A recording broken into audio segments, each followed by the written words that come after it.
Le Togo, à l'instar du reste du monde, fait actuellement face aux effets des changements climatiques. Le pays s'est doté d'une politique nationale d'investissement pour l'environnement et les ressources naturelles. L'impact de ce programme dans les zones vulnérables, un dossier à suivre dans ce journal. La première campagne transfrontalière de mobilisation sociale et de prestation des services de santé et de reproduction a démarré ce matin. Cette opération consiste à amener les populations à adopter des comportements responsables pour leur propre épanouissement. Et puis la 293e édition de la fête traditionnelle Gbagba, c'était hier dans la préfecture d'Agou, une rencontre annuelle pour les ressortissants de cette localité pour remercier les mânes des ancêtres pour l'abondance des récoltes. On va y revenir dans un instant. Voilà pour les titres du 20h de ce dimanche. Bonsoir à toutes et à tous. Le Togo s'est doté d'un programme national d'investissement pour l'environnement et les ressources naturelles pour réduire significativement sa vulnérabilité face aux phénomènes climatiques. De ce programme, une kyrielle de projets, dont certains consacrés à la gestion durable des terres d'une part et à la gestion des catastrophes d'autre part. Quel est l'impact de cette politique dans le Vaud et le Bamounou, deux zones vulnérables? Voyons cela dans ce dossier que nous propose Pierre Soussoupo. Akoumapé, à environ 45 km de la capitale Lomé. Dans cette partie de la préfecture de Vaud, le développement des bonnes pratiques de gestion durable des terres, des eaux et des aires reboisées est rentré dans les habitudes des populations depuis quelques années. Les paysans ont été formés à l'école de la marraine du monde rural, l'un des bras opérationnels du PGCT dans la zone.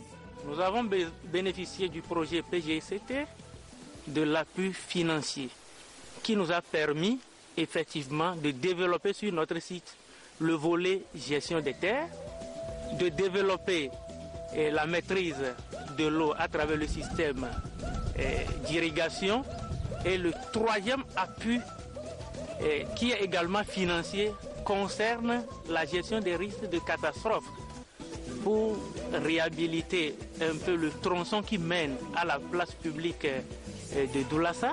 Depuis l'introduction des nouvelles techniques de valorisation et de restauration des terres, les choses ne sont plus comme avant. On a vu une nette amélioration en ce qui concerne la quantité produite annuellement. On a également senti une amélioration de la qualité de ce qui est produit. Donc aujourd'hui, nos productions, tout ce que nous obtenons comme légumes, que ce soit légumes feuilles ou bien légumes fruits, ces légumes-là sont plus valorisés qu'avant. Donc forcément, ça a des impacts positifs sur le quotidien de nos maraîchers que nous appuyons à travers ce projet PGC. D'un autre côté, avec notre appui, nous constatons qu'il y a une diversification des cultures qui se font, puisque quand nous sommes arrivés, il n'y avait seulement que quelques légumes. Il était question d'accompagner les paysans à améliorer la productivité des terres et les rendements agricoles. Au niveau de la gestion des terres, nous utilisons les boules de vache pour restaurer la fertilité des sols sur le périmètre maraîcher. Il faut baser la restauration de la fertilité des terres sur des ressources qu'on dispose au niveau local. Et dans le canton d'Akoumapé, il y a des bouviers, donc il y a une intégration entre les organisations des producteurs et de légumes au niveau du canton avec les éleveurs de bétail. Les indicateurs de production sont là et montrent qu'avec les bouts de vache, on peut rentabiliser la production. L'eau manque en contre-saison où c'est le pic de la production maraîchère du point de vue marché. Donc, deuxième aire, du marin du monde rural, appuie le groupement Comea par l'installation d'un système de forage câblé avec un réseau d'irrigation pour leur permettre de maîtriser et de faire l'économie de l'eau tout en augmentant la productivité de l'eau et améliorer le revenu sur le périmètre maraîcher. Des actions pour atténuer les effets du dérèglement climatique sont diversement posées ça et là et sont de nature à prévenir et à gérer les catastrophes liées au phénomène. et d'Oikopé, dans le Bamono. Longtemps victimes des inondations, les habitants de cette localité ont bénéficié du soutien du projet dans la construction de cette retenue d'eau pour enfin se mettre à l'abri des effets dévastateurs de la Dame Nature. Et c'est toutes les couches qui y sont impliquées. Nous avons réfléchi ensemble avec la communauté, après leur sollicitation, de faire une retenue d'eau. Puisque la position même du bassin par rapport au village, c'est que le bassin se trouve en amont. Donc quand l'eau draine depuis la colline, ça vient ici pour aller inonder le village. Ce qu'on espère de gagner, premièrement, est que l'inondation qui nous détruit, ça va diminuer. Et en plus, on a demandé qu'on va faire la pisciculture ici. Et on nous a acheté aussi des motopompes, des arrosoirs pour faire des maraîchages. C'est très bien. Après la retenue d'eau, tous les terrains environnants seront asséchés et seront utilisés pour l'agriculture agricole. Nous pensons que l'État fait un effort louable pour pouvoir être dans l'accompagnement de la communauté pour la lutte contre les inondations, les catastrophes naturelles dans le milieu. Sur le plan écologique, les activités communautaires visent surtout à améliorer la qualité de la biodiversité et la stabilité des écosystèmes.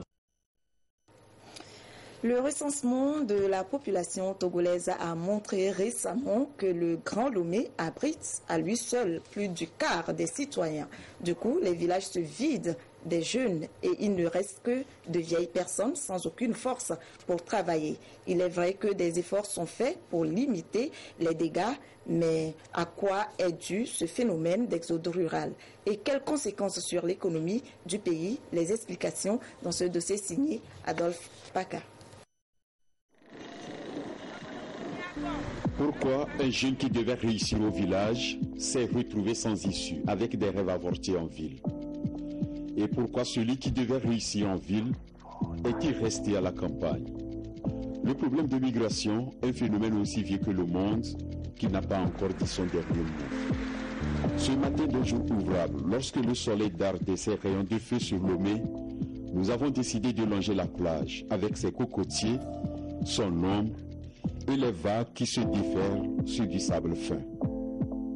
À chaque pas, deux petits groupes de jeunes qui attirent notre attention. Médard, 23 ans, et ses copains semblent s'intéresser à nous. Qu'est-ce que vous faites?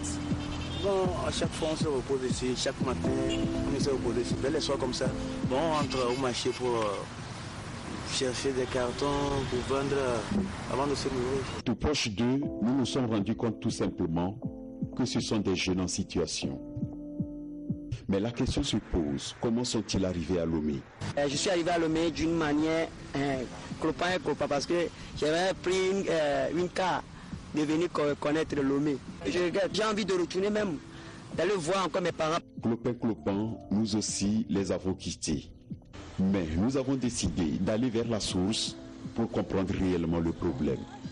Le voyage nous amène tout droit dans la région des plateaux qui nous ouvre ses portes. Un après-midi de dimanche, visite au village de Démé dans la préfecture d'Amou. Bienvenue au village des sages. Ici, des personnes adultes et du troisième âge sont à plus de 110%. Les jeunes ont déserté le milieu. Une situation qui ne cesse de crier des soucis à Inaka, la cheftaine du village, comme on l'appelle en pays à Koso. Les conséquences sont énormes, aussi bien pour ceux qui partent en ville que pour les villages qui perdent de leurs bras valides. Les superficies culturelles ont diminué et la quantité des récoltes, ça ne va plus. Ça fait qu'il y a la famine de fois. Vous allez voir que ces maisons sont en train de se démolir comme ça, petit à petit en allant, parce qu'il n'y a plus de personnes pour renouveler. Nos enfants sont partis en ville pour conduire les émédialas. Et nous, les vieux qui travaillent dans le village, moi-même, j'ai 5 enfants, tous sont partis en ville. Ça nous fait mal.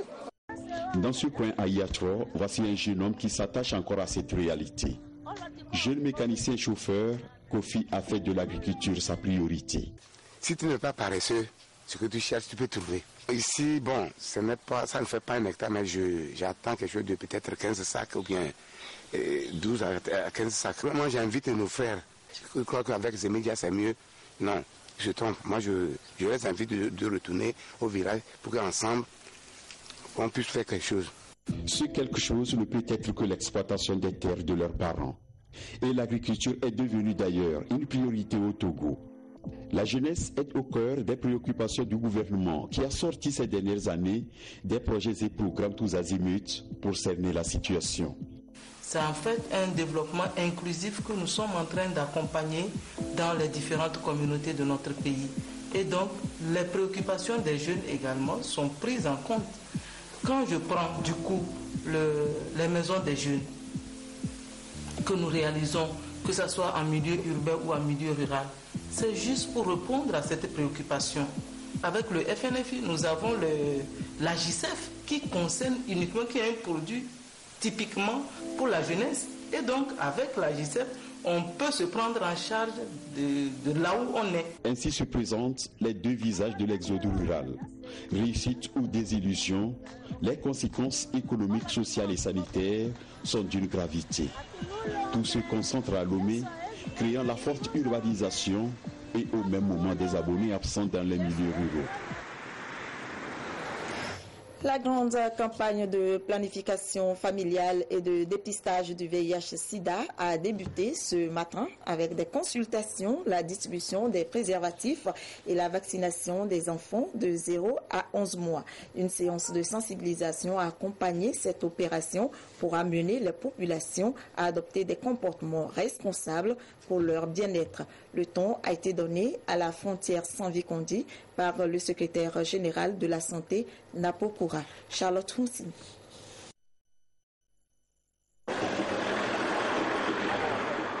1,5 million, c'est le nombre de nouvelles infections au VIH en Afrique subsaharienne, estimé par l'ONU-SIDA dans son rapport 2013. Le pourcentage de femmes mariées utilisant des méthodes modernes de contraception dans la sous-région est de 8%. Selon l'enquête EDST de 2013, les indicateurs en santé de la reproduction restent encore élevés au Togo. La prévalence de la contraception moderne est de 17%. Quant aux besoins non satisfaits en planning familial, ils sont de 34%. Une situation au cœur des préoccupations des autorités régionales. Et cette manifestation est une réponse aux besoins sanitaires des populations transfrontalières. La campagne de mobilisation sociale et de prestation des services de santé, de reproduction et du VIH. Il s'agit d'une initiative, on va dire, de deux organisations principalement. L'Organisation ouest-africaine de la santé et la coopération financière allemande, KfW, qui ont un gros projet pour la sous-région et qui organisent depuis l'année dernière sur les nœuds frontaliers ce type de manifestation. Le but essentiellement, c'est d'amener par la mobilisation sociale les populations frontalières à avoir des changements de comportement, que ce soit sur la planification familiale, que ce soit sur le dépistage du VIH-Sida, ceci en coopération avec toutes les autres structures qui luttent contre le VIH-Sida dans la sous-région et qui luttent pour la planification familiale intelligente dans la sous-région. Sur place, divers services sont offerts gratuitement. La vaccination des enfants de 0 à 11 mois, le dépistage au VIH-Sida, la distribution des préservatifs, les conseils sur le planning familial et une clinique mobile pour administrer les contraceptifs. Lorsque vous avez une femme qui ne fait que faire, si vous permettez le terme, beaucoup d'enfants, il y a le fait que on ne s'occupe pas du tout des enfants. Le minimum manque, même pour les enfants, pour aller à l'école. Le minimum manque pour manger. Et même la mère, son état de santé se dégrade. Or, il est important que ces enfants puissent être en bonne santé. C'est pour cela qu'on limite donc les naissances. Cette manifestation sociale annuelle vise à contribuer à la réduction de la morbidité et la mortalité maternelle et s'inscrit dans le programme régional Santé de la reproduction et prévention du VIH dans la région CEDEAO. La population togolaise dispose encore de la journée du 8 août pour jouir de ces prestations. Du 9 au 11 août, l'équipe déposera sa valise au Bénin pour la même cause. Comment est organisée cette campagne à Saint-Vikondi? Est-ce qu'il y a de l'engouement au niveau des stands? Bref, selon notre reporter qui était de la partie, les populations ont vraiment apprécié l'initiative et comme vous l'avez vu dans le sujet précédent, ils sont massivement sortis pour se faire consulter et dépister. Commentaire sur image, Charlotte Moussine.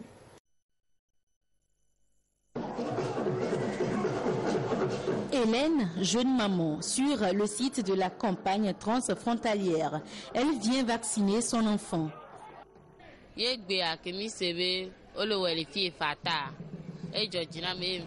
Nous avons appris que la vaccination se fait gratuitement ici à la frontière. Je suis donc venue pour que mon enfant soit consulté et vacciné. Dans ce stand, divers vaccins sont administrés aux enfants de 0 à 11 mois. Nous vaccinons les enfants contre les maladies infantiles, meurtrières. Donc nous prenons les enfants en charge pour le BCG. Nous vaccinons contre la poliomyélite. Donc, le vaccin en question, c'est le vaccin antipoliomyélitique. Et nous vaccinons les enfants contre le tétanos, la diphtérie, la coqueluche, l'hémophilus influenzae type B, une sorte de méningite infantile, l'hépatite B des enfants. Donc ça c'est un vaccin qu'on appelle le pentavalent. Donc un seul vaccin avec 5 antigènes associés. Donc, nous vaccinons les enfants contre les diarrhées à rotavirus. Donc le vaccin en question c'est le rotaris. Donc c'est un nouveau vaccin introduit en 2014. Nous vaccinons les enfants contre la pneumonie des enfants. Un peu plus loin, le point de dépistage au VIH/SIDA. Première étape, les échanges avec l'agent de santé. On fait voir au client qu'il y a deux possibilités de résultats, le résultat positif et le résultat négatif. Si le résultat est positif, on lui fait comprendre que le résultat est positif et là on le laisse exprimer toutes ses émotions et maintenant on lui explique toutes les étapes à suivre pour une meilleure prise en charge. Puis l'on passe à la salle de prélèvement sanguin. Au bout d'un quart d'heure, le résultat est connu. Une autre prestation gratuitement offerte sur place. Il s'agit de l'amélioration des connaissances des populations en santé de la reproduction et planification familiale. Nous avons comme méthode de longue durée le Jadel qui protège la femme pour 5 ans. Nous avons aussi le DIU qui protège la femme pour 12 ans. Et éventuellement, quand je dis 5 ans et 12 ans, ça ne veut pas dire que forcément la femme porte la méthode pendant 12 ans. Elle revient quand elle est prête pour concevoir. Nous avons aussi les méthodes de courte durée, que sont le dépôt Provera, qui protège pour 3 mois. Donc quand nous faisons ça à la femme, elle revient chaque 3 mois. Nous faisons le counseling. Le counseling, c'est quoi? C'est parler des méthodes à la femme. C'est de l'aider à choisir une méthode. Et lorsqu'elle choisit une méthode, on prend les constantes, on prend le poids de la femme, on prend la tension artérielle et puis on la conduit au niveau de notre clinique mobile. Et dans cette clinique mobile, les contraceptifs sont administrés pour promouvoir une maternité par choix et non plus par hasard. Initiative bien accueillie par les populations. J'ai amené ma femme parce que au début là, c'était trop. Donc on a fait plein minute familiale pour 5 ans. Moi, ça m'a avantagé. Oh, j'ai fait les renseignements. On m'a dit que de faire ça à Ného, je vais payer. Donc, comme ici, là, c'est gratuit. Je suis tellement fier. Donc, j'informe et j'invite les autres aussi de venir participer. C'est gratuit. Et de deux, moi-même, j'ai fait le test de dépistage. Donc, ça fait ma 6e fois. Cette manifestation publique est l'une des actions qui visent le bien-être des populations et, par ricochet, le développement socio-économique du pays. À Kara se tient un symposium national sur le pied beau. C'est une malformation congénitale du pied. Et depuis 2011, un programme prend en charge ce genre de handicap au Togo. Il s'agit du programme des incapacités, traumatismes, réadaptation à base communautaire. Nestor Mouzou nous en dit un peu plus dans ce reportage. Le petit Paul marche normalement. Ça aurait pu être le contraire pour lui. À sa naissance, Paul souffrait du pied beau. tout comme la petite Pater Clarisse. Ces deux enfants ont eu de la chance, ils ont été pris en charge très tôt et le mal a été soigné. Le pied-beau est une malformation du pied.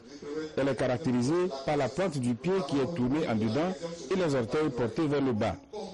Depuis 2011, un programme s'occupe de ce handicap au Togo. Il s'agit du PITRE RBC, programme des incapacités, traumatisme, réadaptation à base communautaire. Soutenu par Cure International, une ONG américaine chrétienne, le programme a initié à Accra ce symposium sur le thème prévention du handicap moteur à travers le traitement du pied-beau. Quand le programme a été lancé, nous avons fait la sensibilisation des populations pour leur dire que les enfants porteurs de pied-beau ne sont pas des enfants sorciers. Ça peut arriver, c'est une malformation. Donc, cette malformation peut être traitée. Donc, nous avons d'abord sensibilisé la population, le personnel de la santé. Nous avons formé aussi des gens qui doivent faire ce traitement. Et nous avons mis en œuvre des cliniques. Nous avons ces cliniques à Lomé, au Sénao, à Anéro, à Tablibo, à Palimé, à Tapami, à Sokode, à Kara, à Bambouaka et à Dapan. Et avec la grâce de Dieu, cette année, nous allons ouvrir encore 3 nouvelles cliniques. Ce serait à Notien, à Badou et puis à Mango. L'une des communications présentées à ce symposium est le traitement du pied-beau par la méthode Ponseti. La méthode Ponseti constitue l'une des meilleures techniques de prise en charge de cette pathologie. Donc, elle est faite sur 3 phases. La première phase consiste à corriger la déformation et cette correction consiste à mettre des plâtres successifs sur une période de 6 à 7 semaines. Et après cette correction, il peut avoir une intervention que nous appelons la ténotomie pour compléter la correction.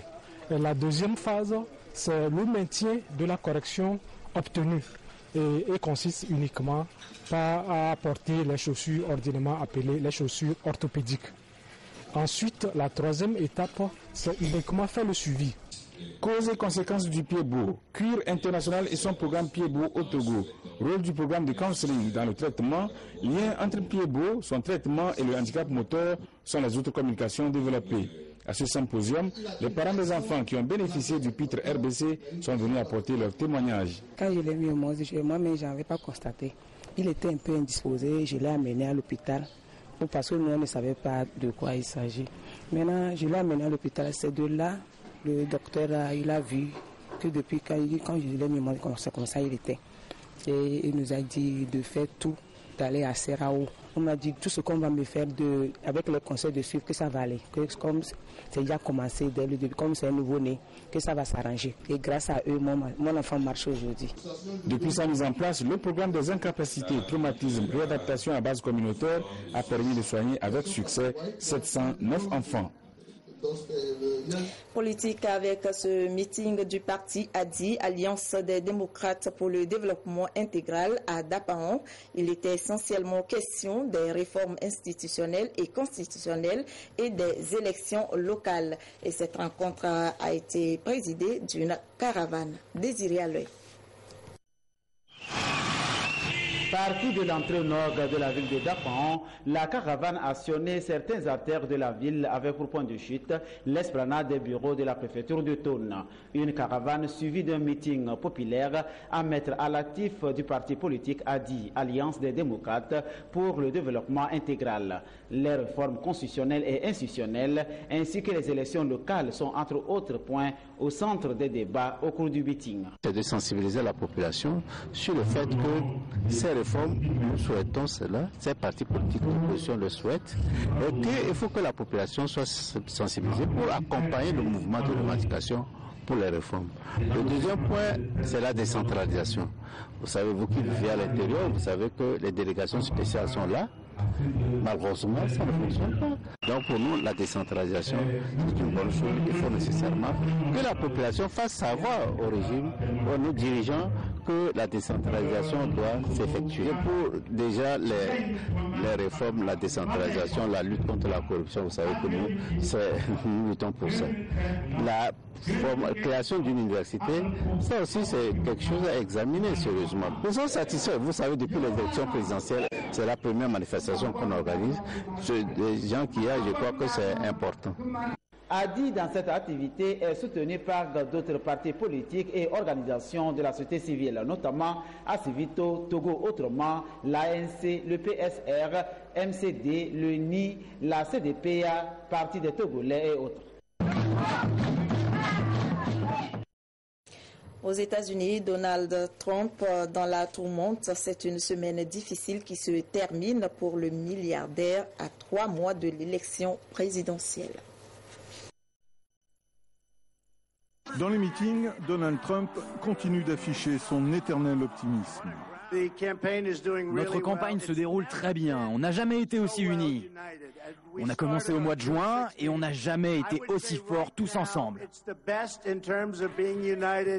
Pourtant, le candidat républicain s'écroule dans les sondages. Hillary Clinton le devance désormais de 7 à 9 points, un écart sans précédent à ce stade de la campagne. Au début de la semaine, Donald Trump a perdu beaucoup de soutien en polémiquant avec la famille musulmane d'un soldat américain tué en Irak en 2004. Ensuite, il a multiplié les gaffes à la télévision, en déclarant notamment que les Russes n'étaient pas présents en Ukraine. Poutine ne va pas aller en Ukraine. Vous pouvez le noter. Il y est déjà, non? Oui, d'une certaine façon. Cette semaine, dans le New York Times, un ancien directeur de la CIA l'a accusé d'agir comme un agent russe. Et Hillary Clinton soutient la même thèse dans son dernier clip de campagne. On peut se demander pourquoi Trump soutient Poutine. Mais la question est surtout pourquoi Poutine soutient Trump. Face à cette offensive, Donald Trump a décidé de changer d'attitude. Il ne fanfaronne plus dans ses meetings. Il lit les discours de son équipe, il soutient les leaders de son parti et il espère que le vent va tourner et qu'il va bientôt pouvoir remonter la pente. Au Togo, le canton de Sansané-Mango, dans la région des Savanes, a un nouveau chef. La cérémonie d'intronisation de El Hadj Nabiema Tabi Zakar s'est déroulée ce samedi en présence de plusieurs autorités et d'une forte population qui s'est mobilisée pour la circonstance. Désiré à l'œil. Une pluie, signe de bénédiction, puis une liesse de population, une joie qui s'explique par l'intronisation du chef de canton de Mango. El Hadj Tabi Zakar a reçu officiellement des mains du représentant du ministre de l'administration territoriale, de la décentralisation et des collectivités locales et au nom du président de la République, le décret présidentiel de reconnaissance comme tel gardien des us et coutumes du canton de Sansané-Mango. Après sa désignation par voie coutumière et acceptée par tous. Au nom du ministre, le directeur de cabinet a rappelé aux récipiendaires ce que doit être un chef, un rassembleur, un digne représentant des populations et loyal envers l'État. Votre fonction requiert de vous beaucoup d'exigences, de privations et de sacrifices. L'État compte sur votre sens élevé de responsabilité pour faire prévaloir dans la sérénité ses rigoureux principes. N'oubliez jamais que vous représentez votre communauté coutumière dans ses rapports avec l'administration et les tiers. À ce titre, vous veillerez à la protection des droits et libertés des citoyens, mais aussi et surtout au respect scrupuleux par la population de la règle de droit comme mode de régulation de la vie en communauté, car notre thérapie collective en dépend. Par ailleurs, le développement de votre canton doit être l'une de vos préoccupations. Le récipiendaire a remercié le chef de l'État pour cette confiance. Je voudrais renouveler ma reconnaissance à ce conseil de sages et au chef de l'État, son Excellence Fort et Sozimna Nyazingbe. Population de Sansané-Mango, de l'intérieur comme de l'extérieur, votre interlocuteur que je suis devenu au sein de sa porte, largement ouverte, vous tend fraternellement la main et vous invite à prendre l'engagement d'avancer afin de quitter la queue des pelotons des localités moins développées. Car qui n'avance pas recule forcément. La préfecture de Loti a souffert des troubles qui ont failli déformer l'ascension de la courbe de développement. Les jeunes, futurs cadres de Mango, entendent avec le nouveau chef penser les plaies et ensemble faire face aux projets et stratégies de développement.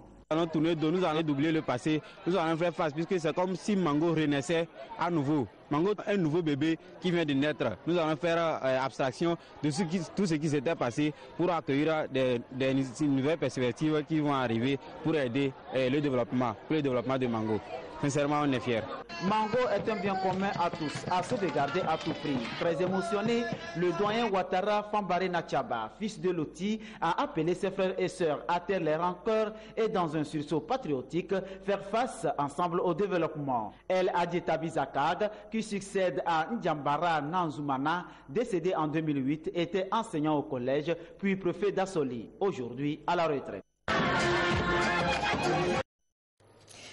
Gbagba 2016 a été célébré ce samedi dans la préfecture de Lagou. C'est une rencontre annuelle qui regroupe tous les ressortissants de cette localité pour non seulement remercier les mânes des ancêtres, mais aussi pour réfléchir sur les actions à mener pour développer leur milieu. Et cette 293e édition a été marquée par 3 importantes étapes, notamment l'entrée dans la forêt sacrée. Plus de précisions avec Sylvain Aboutou.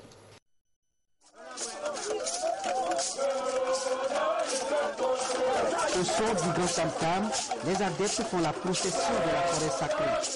Une procession empreinte de danse et de chants rituels, de jets de flaques d'eau et de boue, d'accoutrements de circonstances. Tous les ingrédients sont réunis pour ainsi donner le ton à l'édition 2016 de la fête traditionnelle Gbagba, fête du peuple Agou. Dans cette forêt, tout commence par les rites de communion aux esprits, les dieux protecteurs. C'est juste une cérémonie qu'ils vont célébrer là-bas. C'est comme à la messe, vous y allez pour avoir une bénédiction pour l'année. C'est là où on invoque les mânes des ancêtres, qu'on ait vraiment d'abondantes cultures et qu'il y ait la paix aussi et une convivialité entre les natifs. Un autre aspect de cette fête rituelle, la visite de la grotte au bois, un lieu mythique au pied de la montagne. Ici, c'est toute l'histoire de ce peuple qui est revisité avec la découverte des vestiges ainsi que des sites touristiques. Quand je regarde derrière moi cette cascade, quand je regarde cette galerie forestière luxuriante, je me dis que nous avons, en plus du mont Agou, nous avons des vestiges, nous avons des sites touristiques extraordinaires qui méritent d'être connus par les Togolais, d'abord par les gens d'Agou. On sent la quiétude, on sent la paix. Alors, en plus de ça, il y a une histoire qui est derrière ce site, puisque c'était le site de résistance aux envahisseurs Achonji. Et nous inviterons le ministère du Tourisme à venir visiter ce site et à le mettre parmi les sites à découvrir. La célébration de la fête traditionnelle Gbagba s'explique aussi par la sortie de l'homme tigre à Pétofia de son sanctuaire, entouré de ses sujets. Cette sortie est donc une démonstration de force spirituelle pour exprimer, entre autres, l'identité du peuple Agou. C'est un moment aussi très important pour Miko. C'est ce qui a fait qu'on a associé et sa sortie représente la deuxième étape de la festivité Gbagba. Nous, la communauté chinoise, on va travailler ensemble avec le préfet, avec vous, pour renforcer la promotion de votre tourisme. Au-delà de tout, Gbagba est en fait une fête de prémices et de remerciements aux mânes des ancêtres. Un moment de retrouvailles et de réjouissance entre fils et filles d'Agou pour parler développement socio-économique, mais aussi culturel du milieu. Nous allons rassembler nos forces, nos richesses, nos expériences, faire rejaillir les enseignements et les valeurs enfouies dans les profondeurs de notre histoire pour comprendre le fondement de nos traditions en vue d'en faire un levier de développement pour notre nation, notre cher Togo. Ce rendez-vous offre l'occasion de primer certaines lauréates, justement pour inciter les jeunes à la culture de l'excellence à l'école en vue de la promotion du leadership féminin. C'est tout pour ce journal. Retrouvez Prudence Zissou à 22h30 pour l'édition de nuit. Merci à tous les téléspectateurs qui nous suivent dans la préfecture de Lagou et partout ailleurs sur la télévision togolaise. Je vous souhaite une très belle soirée. À demain.